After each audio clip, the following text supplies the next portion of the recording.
What, another karaoke Yeah, Brogan? Yeah, they say that everybody has a doppelganger. Oh, a doppelganger. Yeah, sure. Yeah. I mean, I think all the doppelgangers. You have a gang of doppelgangers. That's a scary thought. Now and again we've done this, but not that often. I'm trying to think. Marianne, the woman. Oh, yes, Marianne Eves. Eves, thank you. First, And her first husband, woman master Kevin distiller Bernardo, since Prohibition. Yeah, and her husband who runs a circus. Runs the circus, the Bernardo. He now runs the Bernardo Circus. I feel like it had a different name last time. How could we not? Yeah. Yes, and we did with the founder of a clothing brand. Yes. Bibs. It was Bibs. Yes. And I forget completely the other name, but great experience. So every now and again we'll grab somebody that is related to somebody that we're interviewing, and we're doing it again because we had Ijeoma Nwabueze, and I was just looking at his wife Ijeoma showed up, EJ, and I was like, look at her stuff, look at her credentials, look where she's been. We should bother this person. And Carrie said, why don't we have her on the show? And so we're doing that today. We're going to talk strategy, how to make change happen. I don't know what else. Hi, everyone. Tim Kitzrow from NBA Jam and NFL Blitz, welcoming you to The Backpack Show. Your hosts, Chris Brogan, Carrie Gargone, Boom Shakalaka. Backpack Show. Let's do this. DC, hello from Scotland. Hey, Chloe. There's my Wordle buddy, my dad. Your Wordle buddy. And his wife. Your mom. Mother. Yeah, you have ads to do really quick, though, because I want to get to EJ. Oh, I was thinking maybe some ads. I had to go to that page, though. Hey, you know who we're sponsored by? Boo! StreamYard. You can make a show just like this, probably do it better than me. Just go to cbrogan.net/StreamYard. You can have your own really cool show. It has way more features than we use. We've been adding we're stuff, just the basic bitches on this thing. Hey, want a .online domain? By the way, this is the last day that we're sponsoring this thing because we're done with our sponsorship with them because they're lovely. cbrogan.net/online. You can get your own .online domain for 99 cents. All you have to do is put in the code Chris. 99 cents for a year, not like forever. Well, yeah, not forever. After that, it's what? I forget. Not that much. I don't know. $886. I don't. It's like whatever normal. I could have bought like weddingshoes.com when the whole internet was first happening, and I was like, $100 for freaking URL. Hi, Leslie, my supplier of beautiful, delicious things like garlic and maple syrup. At the same time, look who's here. Ijeoma Nwabueze is in the audience supporting the first gentleman. Our guest from last week. Real talk, mister. EJ is smiling so much, we just got to drag her out here. So, hey, welcome to the show. We're so glad to have you on. Thank you for having me. I was cracking up backstage. I know, because we're weirdos, right? We are cracking up here. All right. So I already said this in the warm-up, but I just want to say it again. Like, I literally, when you popped in last time, you were talking on LinkedIn. I clicked your LinkedIn banner, and I was kind of like, hey, let's see what she's done. Oh, my gosh. And you've worked at some pretty big places. You've done some cool projects. You've Discovery Education, Royal Bank of Scotland. Oh, gee, how did you meet that banker man of yours? Head of strategy over at Capital One. You've done some cool stuff, and you're running your own business now starting in the spring. What the heck? Like, you can't have planned this. You're like the boss of planning, EJ.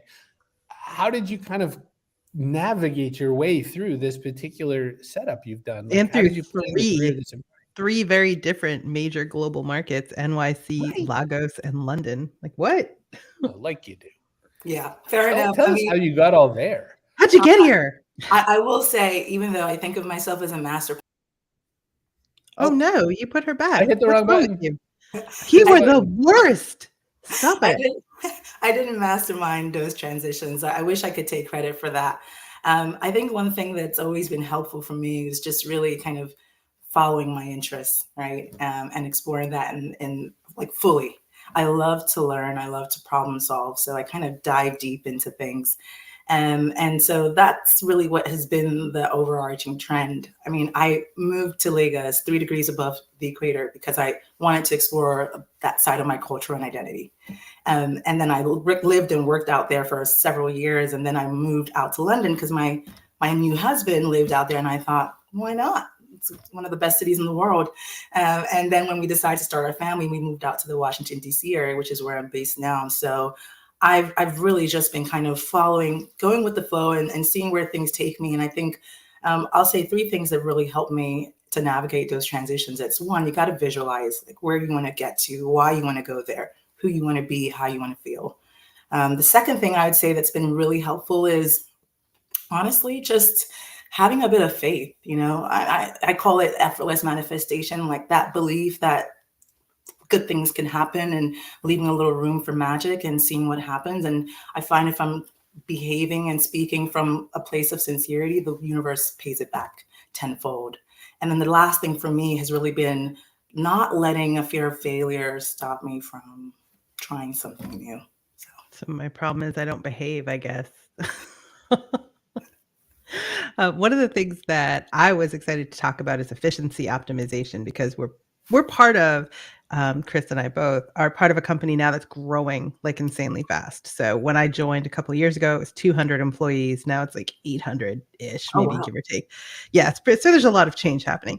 And with it, a lot of processes, a lot of, people bringing in stuff from their smaller businesses, maybe doesn't scale and all that stuff. So I looked at you and went, yes, somebody who could give us some valuable advice on how to make things efficient while scaling. Yeah, I mean, that's a really good point. I mean, that typically is when you start to see the cracks, right? Is when you're scaling up so quickly, you're going from one steady state to another. It's exciting, but you're right. A couple of things can kind of drop through the folds.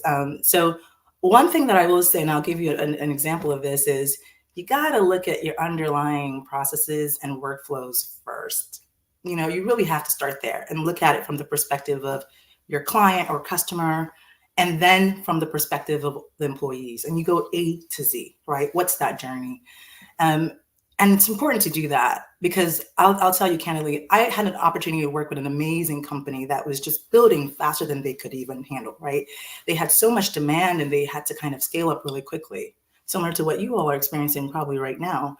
And I got brought in to come up with an amazing tech solution that would allow us to deliver in a more efficient, seamless way. They had done a lot of great work to get clear on the problem they're trying to solve and look at different solutions and, figure out use cases and all that great stuff. And then I was there to design the customized solution that meets their needs and then teach folks how to use it so we could start to see the gains. And midway, I realized, oh no, we missed a critical step. We needed to have looked at our processes and understood, are these optimal? Where are all the pieces of waste? Where's the fat, right? Where are the times when we're doing things over and over, or we're having human error or ridiculous wait times and downtimes? You got to start there and try and figure out how to resolve each of those failure points. And then Jira can't fix your workflows. No, it can't. Yeah. And then you can take it from there. So that's one thing I would say, it'd save you a lot of headache later on. I didn't know this. Your loving husband says that your name means safe travels. It does. Ijeoma, Ijeoma means, this equivalent of bon voyage in our native tongue of Igbo. So yeah, I think in many ways transitions, whether metaphorically or, literally, have always been part of my story. Oh, my name is supposed to mean black haired. So my parents really screwed that up. Nice job. Igbo is southeastern Nigeria. When you went back, did you get yourself a whole lot of oha soup and all that sort of thing? What was the food situation? Always with the food. Are you a foodie, Chris? Because I'm also a big foodie, I have to admit. I think we learn about culture through our bellies, and the fact that this is a soup made with leaves and seeds and beef stock and all that kind of stuff. It's one of those simple soups that's the right thing if you're taking people who are family, not who are a guest.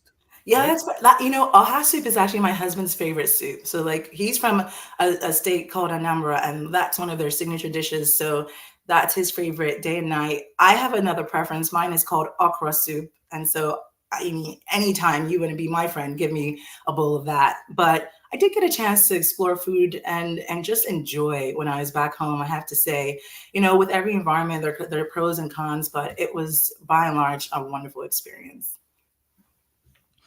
I mean, I'm all for food, but I would like to talk about data. What a transition. What prompted? No, I'm terrible at transitions because I just want to talk about what I want to talk about. But I love food and stuff, but not, but also data. I'm just thinking, so while we're kind of streamlining a whole operation, it's a little bit tough to figure out whose process actually is the one that works the best. You can see kind of how people feel about it. And maybe the most people just like one better, and maybe that's enough. But there probably are some ways to tell which are objectively more efficient. So what kinds of things should you look at in between bowls of soup? I mean, that's a really great question. I mean, this is like an age-old debate around how do you really measure productivity? How do you measure engagement, right? For me, data is I have an interesting relationship with data. Like my whole thing is it's what you use it for. I don't enjoy gathering data and synthesizing data just for data's sake. I want to do so to improve decision quality, and I want it to influence communications, right? So at every given turn, if I'm looking at a particular business unit or a process, I'm trying to understand, okay, what's the end objective here? What's the client experience? What's the employee experience? How are we meeting our numbers from a return perspective? And then, okay, how do we know what good looks like? That's one data point, right? Defining that. How do we know that things are going wrong? That's another data point, and monitoring that. So that's really where I start, and then you bolt on from there. And it's pretty interesting when you kind of pare things down and look fundamentally at those core principles, it becomes easier to get sense for what's working and what's not. Thank you. Now, Chris, soup. Or what do you eat with the soup? Crackers? I love that idea. Bread? Oh, that's a lot there. There's so much you can eat with the soup. And by the way, some folks are going to say this is sacrilegious. I ate soup with a fork. Now you're going to hear people like going crazy, like, oh my God, because you're supposed to eat it with your hands. And my husband in particular feels that soup is best enjoyed when it's eaten with your hands. He doesn't digest it as well when it's not done with his hands, but you can eat it with a bunch of sort of like ground rice, which you like boil and like you make it into almost like a mashed potato sort of thing and make them into little bowls and enjoy it. It's just yummy. Where are you guys based, by the way? Where are you like live from right now? Massachusetts. Yeah, outside of Boston. Fair enough. Okay, I knew you were from there. I didn't know if you were still living there. Like you're gonna have to come. Oh, I've been other places. Yeah. When you come down our way, if you're ever in the Washington, D.C. metropolitan area, you know who to call. You say that like I won't be, but I'm going to be going to Content Marketing World in September, so I'll come by for some. That's in D.C.? Yes. It's also, by the way, it's September now, by the way, Carrie. Amazing. Yeah, congratulations. That sounds amazing. Today. So, I mean, not now in September, obviously, later in September. Yeah. Well, then I'm excited because I'll get to see you in person. And that's become like a rarity, right? Everything is like pretty much almost everything. Yeah. So that'd be nice. Seriously. Welcome to the Backpack Show where Chris corrects me on the date and also what foods I should eat. Well, the way you said it, I'm going to be there in September. Like, I know. All right, but yesterday that would have been correct. Not being like, come on, dumbass, it's September. Like, it's September 1st. Okay.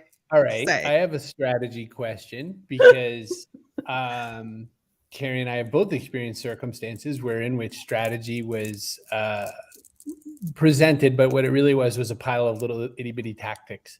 How do you help people understand kind of like the right scale of strategy? Because I think there's two ways to go wrong here. Like, I think you could say, here's a list of tactics. That's not a strategy. And the other is, here's this grand strategy. Here's how we will build a 4-century long empire. There's somewhere in the middle. How do you size for that? Like in your mind, and I know you're going to say, well, what's the goal? Right. But like, how do you take a group of people and start and make that process happen? I start from where we're trying to go and I work backwards, truthfully. Getting really clear on what the vision is. How do we define success? How quickly do we want to get there? What do we have existing today that we can leverage to start that journey? What do we have to go out and build net new or buy? And then I also do this thing where I look at all the other options that are on the table, the alternatives, and assess the opportunity cost, which is a very specific concept. Are you familiar with opportunity cost? Yes, but just in case somebody watching isn't. Well, for me, my introduction to it was back when I was 18 in New York City studying economics at Columbia University, right? So that was when I remember sitting wide-eyed and being like, oh, my God, okay. So when you say yes to A, you're simultaneously saying no to B. If you have to do both at the same time and draw from the same pool of resources. And we tend to think of it like we're making one decision and we're going to revisit whether to do the second thing, but actually you're simultaneously making two decisions. And where that becomes really important is think of your personal life, like FOMO, fear of missing out. Like I suffer from that ailment still. I'm still working on it. But like, if you don't get clear on what your priorities are and like why they are priorities and how quickly they have to get done, you can fill your calendar with stuff, right? So that's your personal life. Imagine business where there's so many folks involved and there's so much at risk. It's even more critical to get that right. So that's my approach is you've got to be really start from the end, work backwards, get clear on why this matters, how quickly you want to get there, and then have an objective, structured way of assessing the other options on the table. Opportunity cost is real because a lot of people now, well, at least a lot of kids in my experience now, meaning the two I have, are not interested in college. And that's partly because they don't view it as a worthwhile investment, right? Because they could be working now. So that's the opportunity cost of college is like you could be working now or doing something now and building a network some other way. I agree. Like when I was going to college, it wasn't even a discussion. It was like, which one are you going to go to? And by the way, apply to 15 just in case. That was my story. And now I see, my nieces and nephews and some of my cousins, and they're just like, no, I'll pass. And that's a reality as well, which I'm not quite sure where I stand on the topic yet. I mean, I still think that is an experience socially as well as intellectually, but it is what it is. By the way, she went to Columbia, by the way. Yeah. 15 college, Columbia. Well, like if you're going to go to college, go to a good one, right? Right. If you're going to take on that investment and time and make it count, whatever that is for you. Because the cost differential isn't that significant. So it's like, and then it depends on your major too. Is it 16th century French poetry or is it like data analytics? Is it miming or right? Do you have to go? Right. Is it psychology where you need an accreditation, or is it analytics where you could just study up yourself and get good? Exactly. No, fair. These are all fair questions. EJ, I did some time as a project manager as well, and it's technical project manager and project managers have such interesting career paths. My specialty. We had two on. Do you remember the day we had two of them on this show, and one of them went?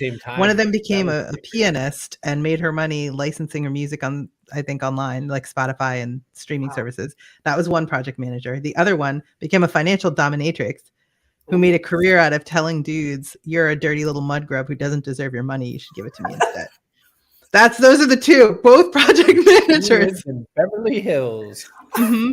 But 3 if we count you. Before we derailed my preface to my dumb question, I also did some time as a project manager. And what I was going to say was that I think that out of any of the boring ass business jobs you can have, that's a good one because it just sets you up for the abilities to do other things. However, kind of shaking that image of you're just the person who keeps the schedule and says when all the time into being a strategist, that's not an easy jump. How did you make it? Ooh, Chris, that's a really good question. Honestly, I kind of got tired talking schedules and deadlines and handoffs and dependencies, to be perfectly honest. And I realized that you have to be as close to the decision making as possible, right? Because the process it takes to get clear on what matters and to get the political will and consensus to say, yes, we're going to pursue the solution is so extensive that you can't afford to drop the ball once you start implementing, right? So I just realized I needed to be further up in the, upstream in the decision-making process so that I could ask questions and leverage my training and my experience to help shape and frame the way we would implement that really critical solution that has been agreed upon. So that's why I went upstream. And I think a lot of folks think execution work should sit, low stream, sort of downstream. And it's a waste because by the time you get down there to implement, you've lost a lot of critical time. So that was really the reason why I said, nope, I've got to make this count as much as I can. Did you make that transition with the organization you were working at, or did you have to go somewhere else before you found someone to see you as a strategic mind rather than an implementation person? Yeah, wow, that's a really good question, Carrie. I think you start from where you are. I mean, in my particular case, I was making a transition anyway. And so in planning my 30, 60, 90 transition plan, I kind of crafted that in. I wanted to learn certain things. I wanted to speak to certain stakeholders. I wanted to do walkthroughs of core processes to understand what's at stake, where we truly are relative to where we want to go. So doing that process helped me. But I would have done the same thing even if I was still in the same role, right? It's just to say, okay, what the stuff I'm working on, how critical is that to what we talk about that matters? How can I better understand that larger context? Who can help me with that?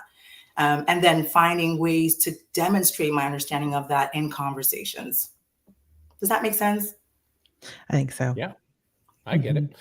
Well, Deb showed up a little tiny bit late, so here we go. Let's just start the show again. This is going to be easy. Hi, everyone. Tim Kitzrow from NBA Jam and NFL Blitz, welcoming you to The Backpack Show.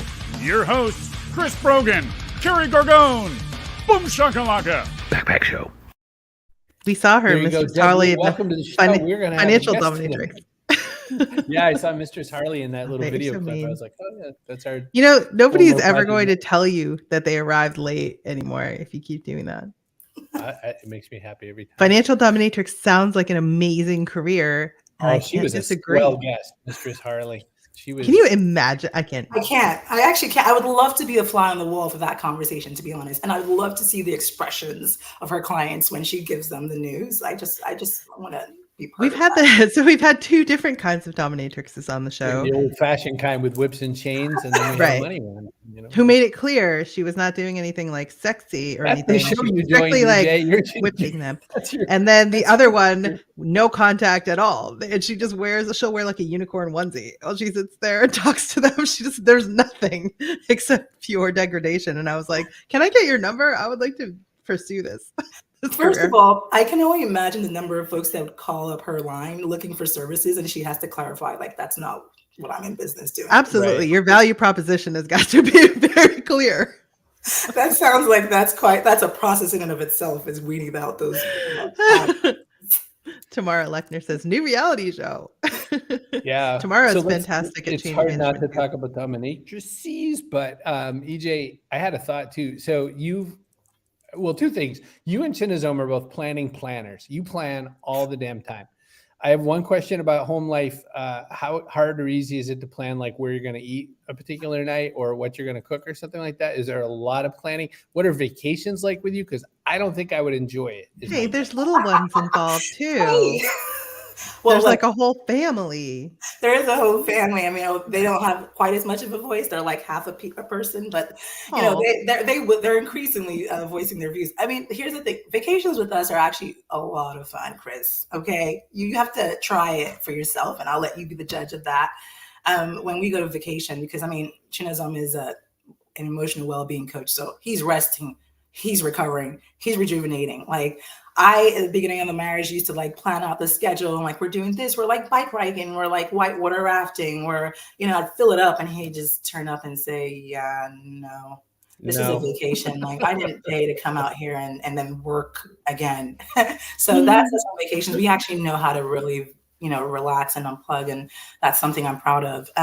In terms of meal times, it's funny you mentioned that because I'm a foodie, but I'm not great at planning meals when I'm preoccupied. So like if I have something on my mind, and that's been something I've been grappling with personally, like since starting my businesses, like the floodgates have opened and there's so many ideas and so much inspiration happening that I'm finding it a little bit difficult to like, you know, pare that down a little bit, calm it down so that I can do regular things like eat, you know? So he, on the other hand, when he's like super engaged, like he's really thinking about his meals because he wants to be intentional and make every calorie count. So we're still working on that, but it's fun to try out.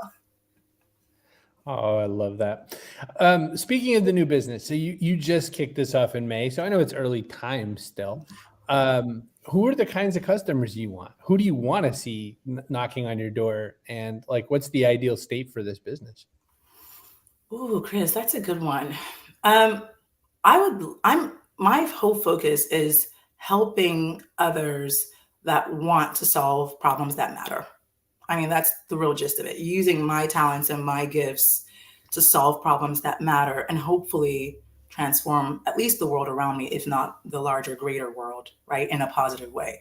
So those are folks I want to work with, folks who are like inspired by that, who are committed to that type of a mission. And to be perfectly honest, like the journey to here was a little bit surprising. At the start of this year, I didn't even know I was going to start my business, to be honest. Like I just had a baby end of last year. So I spent last year not doing much in terms of activity, personal activity. I was pregnant for most of it. So you're growing a person. That's a lot of activity. Well, some would say that in and of itself is too much activity. But yeah, like, I mean, the things that in my mind would be like, the fun things, like I love musical festivals and, wine tasting and travel. And I couldn't do any of that. So at the start of this year, I said, I'm actually going to hunker down and not hunker down, but enjoy this year as much as possible. But the recession and the way that it was progressing made it clear that really wasn't that realistic. So I had to kind of do a little bit of soul searching and redefine the way I think about joy. And that was really the spark for me that ultimately got me to where I launched my business, because I started looking at what are the things that fill me up. And I discovered 3 things. Like, I love to learn and problem solve all day, every day. I mean, I do it for free. I enjoy it. The second thing was I genuinely love to engage with people and connect, right? And the third thing was really that I'm enjoying this. Like, I'm actually enjoying this, and being inspired by my work counts. It allows me to create bigger impact faster. So once I realized that, I reconnected with some of my key supporters and said, hey, I just want to thank you, because I'm so grateful for how you've supported me. And I'd love to hear a bit more about what you're doing. And one of them said back to me, you know what? I need a little bit of help solving something that matters to me. And your approach is really different. And I said, what do you mean? He said, you actually want to solve the problem, and you're approaching it by exploring different perspectives. And I thought, whoa, wait a minute. Stop right there. Like, that's an opportunity. Like, there's a gap in my industry. I'm in the business of problem solving. And you've just told me that by me being me and approaching things the way I normally do, I can plug that gap. So that was like the first spark that made me realize, wait, there's something here. And everyone else was like shuttering their doors and like getting into like the scarcity mindset. And I completely understand that. But I wanted to do more, right? I wanted to like go out there and like just give this a try. So I said to Chinazome, like, I think I'm going to start my own consulting and coaching business, because I want to be able to help those that want to solve real problems and get things done. And he looked at me and said, about time, which I didn't expect. Wow. But so the 2 entrepreneurs, 2 kids, 1 household, how's this partnership working? Like, what's the division of labor like on the home front? You know what? Like, who makes the soup, EJ? Okay. You know what, Carrie? You cut straight to the chase. You're a tricky one, Carrie. You're really tricky, because you asked the question, it sounded really PC, and then you got right to the heart of the matter. When you asked it that way, I will say, even back at my wedding, I'm admitting this openly now, they asked us a question like, who does all of the great meals? I raised my hand, and he raised his hand, and he gave me a side look. And it's true. Like, I enjoy cooking when I'm not under pressure. He loves to experiment with ingredients and like flavors, and like that's his whole thing. It's part of how he unwinds. It's his self-care. So I'm lucky in that regard. But I'm really, really good at picking great restaurants. Nice. One thing I liked about you as a audience member last week on the show is you were so supportive. And as I looked even at your LinkedIn profile, I was like, what's the link to her new website, for her new business, which there isn't one. However, the link that is on your site is to another Chinazome thing. And your background on your page is another Chinazome thing. So it's like, clearly the cheerleader runs deep with this one.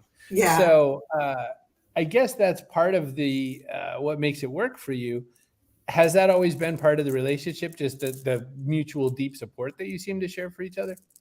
Absolutely. I mean, I think we both have a lot of respect for each other and admiration. We learn from each other. Fun fact, with all the transitions that we've done, it's allowed us to kind of start from scratch, right? A number of times. And that's been great for kind of leveling things out for us, because we're both experiencing that difference or that unfamiliarity at the same time. So that's helped us bond in a way that I think we wouldn't have if we were just stable where one of us was rooted prior to getting together. And I hope it will be your new homepage. Hurry up, boss. Like, hey. Chinazome, you've been given a challenge. You've got to make my website your new homepage. Yeah, I mean, to be honest, he's been in business far longer than me, and he started his business like 8 years ago, and so there's something to be said for that. And I'll be honest and tell you, it's not always easy. Like, I do vacillate from full on excitement to the point where I can't help myself to terror where I'm just like, what did I do? You know? So, I mean, watching him, he's modeling it out, he's sharing his insights and then experiencing it for myself has been amazing and has really helped me leapfrog in getting close to how I can really serve. That's awesome. Well, we've reached this part of the show. Oh, and here's our person of the day. Kaboom! Holy choose. It's really funny. So Annette shows up and says, I'm really happy to join and catch part of the show live. And I thought, you know what I should do? Hi, everyone. Tim Kitzrow from NBA Jam and NFL Blitz. But I won't. So we'll have to give it, some parody here and give the person of the day to Chinnism, especially that specific comment, because now the clock has started, mister. Mm-hmm. Hey, Google, set a timer for 2 weeks from right now. Okay. Thank you very much. That's right. So when we go back to his website, we should see like September your 15th, URL. 10:30 a.m. That's when I'll be messaging Chinnism. With like arrows pointing to it, MySpace style. A little positive pressure will go a long way. I always believe that. I think runner-up should go to Tamra. Oh, yeah, that's a pretty good one for damn sure. All right, and then here's the part in the show where I stutter and also ask you a question we've asked every single guest. Sister Ann Flanagan from the Daughters of St. Paul answered this question. What goes in your backpack? This could be something physical. It could be an avocado, like our friend from Clowns Without Borders. It could be something like a hope for the future, which way too many people have said. Carrie, what's something physical you could add to the backpack? Ooh, extra set of teeth. DJ Cumberbund. That's the one that stays with me. People have said plenty of things, but that one I'm like, extra set of teeth. Yeah, for some reason for me it was the avocado. And what's something metaphorical that you can add to the backpack? Kindness. Ariel Helvetica. Pretty sure that's not her real name. She's a burlesque performer. And she put kindness in the backpack. Yeah, we've had burlesque performers on our show too. Ijeoma Nwabueze, what are you going to add to our backpack today? I think metaphorically, I'd stuff my whole family in there. So Chinnism, little cupcakes, because we're a whole vibe, and I'd love to take them anywhere that I go. They inspire me. And then, literally, I would take some vino with me, because I'm a through and through wine lover, and I now have decided you can have it in any form. It doesn't have to be in the appropriate glassware, so that makes it more. Sure not. Just get in the bag, kids. Don't touch mommy's V. Love it. Well, it's funny, Carrie. We may or may not have a future guest. Is that company that we were trying their stuff? Is that a guest, or you just like that product? I just like them, but I will ask them for sure. Yeah, we found some like canned wine that actually tastes not bad. It should be terrible, but it's great. Very low carb, no sugar. If you have a taste and it's good, let me know what that is, because we'll pass it on. Actually, they're a sponsor right now, so let's. I'll tell you who they are right now.